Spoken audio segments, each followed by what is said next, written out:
First time in modern history, Americans have been shot and killed by pirates. Good evening, I'm Lee Webb. And I'm Wendy Griffith. It happened off the coast of Somalia and involved a Christian couple who had been handing out Bibles in ports around the world. John Jessup has this report on the tragic end.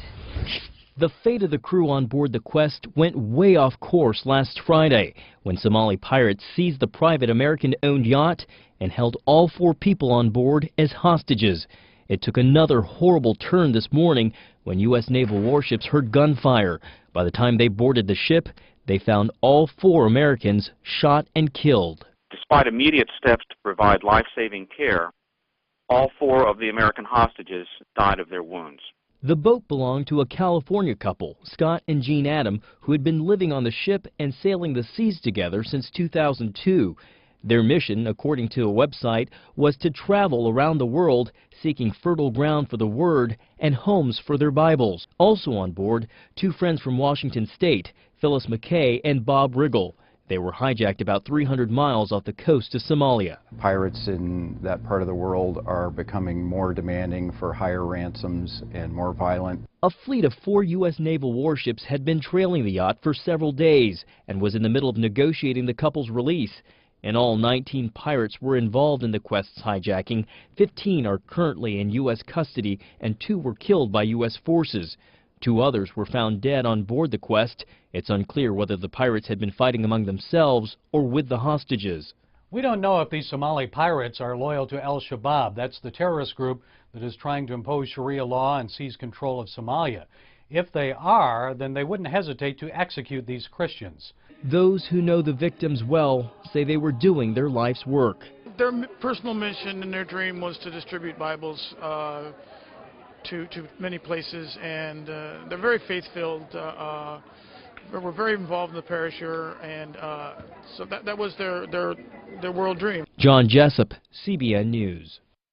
And for more on this story, Rudy Atala joins us from Washington. He is with White Mountain Research. He's also a former Pentagon official who was involved in the 2009 Maersk, Alabama pirate incident.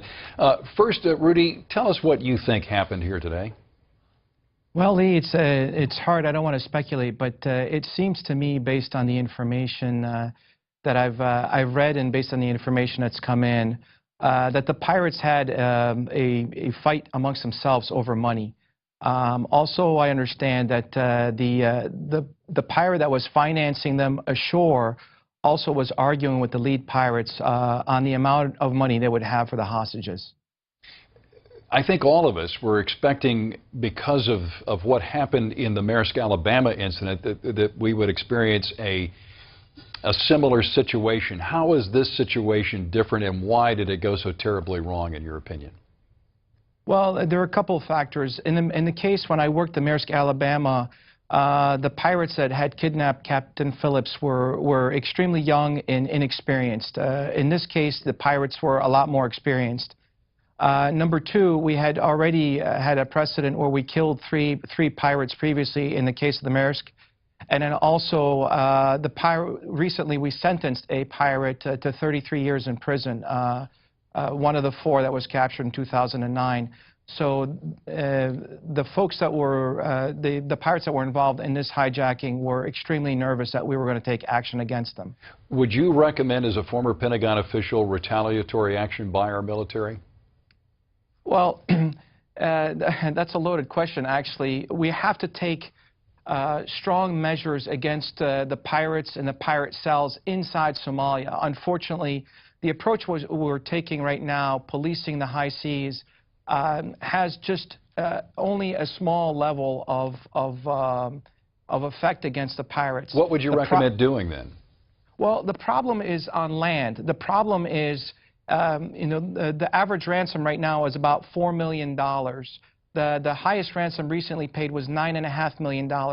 Young Somalis are coming out of the woodwork to go to sea to capture any vessel they can get their hands on to make money. Is it wrong then to pay these ransoms? Well, I think it's very wrong to pay the ransoms. However, we have to approach it with the carrot and stick approach. I mean, if you take away the money and you take away this business, you have to give these people something else to look into or try to take advantage of. And unfortunately, nobody's done that yet. Nobody wants to fix Somalia. It's been lawless since '91. Rudy Atala, thank you for your insights in this. We appreciate you being with us tonight. Thank you, Lee.